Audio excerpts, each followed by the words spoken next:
예수께서 그들에게 말씀하셨다. 악하고 음란한 세대가 표징을 요구하지만 예언자 요나의 표징 밖에는 이 세대는 아무 표징도 받지 못할 것이다. 아멘. 바리새인들과 율법학자들이 예수님께 표징을 보여달라고 합니다. 이유가 무엇일까요? 12장부터 나타난 예수님의 행동은 그들에게 매우 거슬렸습니다. 일을 하지 않아야 할 안식일에 밀 이삭을 잘라 먹거나 회당에서 손이 마른 사람과 눈 멀고 말 못하는 사람을 고치면서 하나님의 성령을 힘입어 한다고 말씀하시는 것은 그들에게 아주 눈엣 가시였습니다. 예수님의 행동이 도가 넘었다고 판단한 바리새인들과 율법학자들은 예수님께 당신이 메시아인 것을 표징을 통해 보이라고 말합니다. 성경에는 매우 정중하게 표현되어 있으나 히브리어 원문을 보면 아주 공격적인 태도였다는 것을 알게 됩니다. 그들이 이런 말을 한 이유는 정말 예수님을 믿기 위함이 아니었습니다. 그들에게 예수님은 믿음의 존재가 아니라 사라져야 하는 존재였습니다.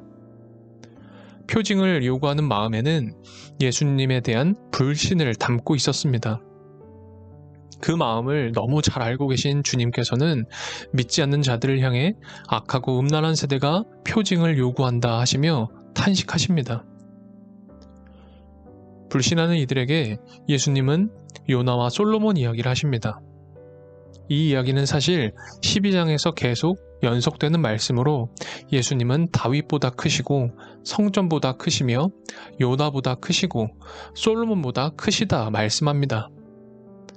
요나의 전도를 듣고 니느웨 사람들은 회개했습니다. 솔로몬의 큰 지혜를 듣고 남방 여왕은 먼 곳에서 직접 방문하였고 그 지혜에 감탄하였습니다. 그러나 요나보다 크시고 솔로몬보다 지혜로우신 주님께서 전하는 복음에 바리새인들은 회개하지 않았습니다. 오히려 예수님을 향해 귀신의 힘을 입은 자로 모함하는 등 예수님을 대적합니다. 믿지 않는 바리새인들과 율법학자들에게 예수님이 하시는 평가는 이어지는 귀신 들린 자의 이야기에서 찾을 수 있습니다. 더러운 귀신에 들린 사람은 곧 당시 유대인들의 심각한 영적인 상태를 의미합니다. 더러운 귀신이 쉴 곳을 찾지 못하고 찾아온 것은 말끔하게 청소되고 수리되었으나 아무도 살지 않는 빈집이었습니다.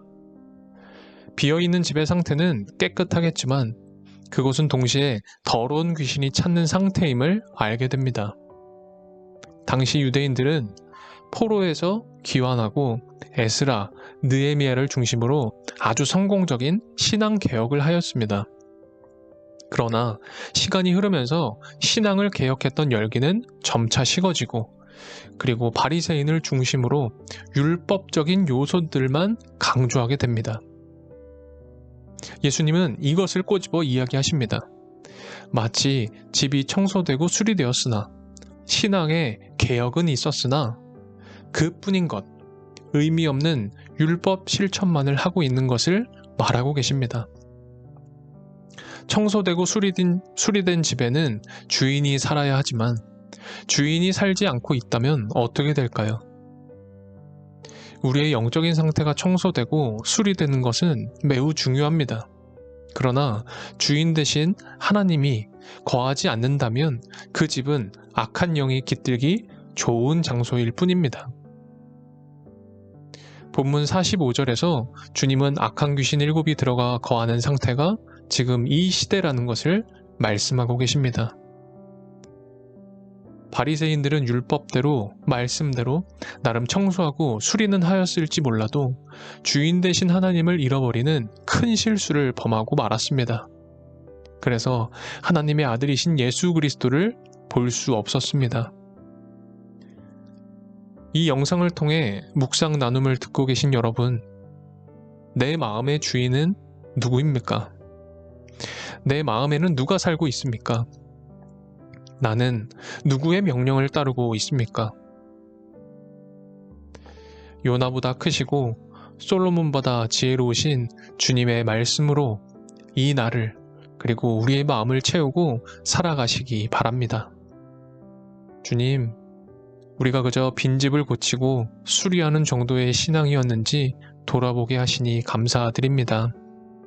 자기의 의로움에 갇혀 탕진하고 다른 이들을 정죄하고 비난했던 우리도 주님의 마음과 멀어져 있었음을 말씀을 통해 깨닫습니다. 두려움 많고 염려가 떠나지 않는 우리를 영원하신 말씀으로 인도해 주시고 하나님의 뜻으로 인생을 살아가는 참 사람 되게 해 주십시오. 예수 그리스도의 이름으로 기도합니다. 아멘.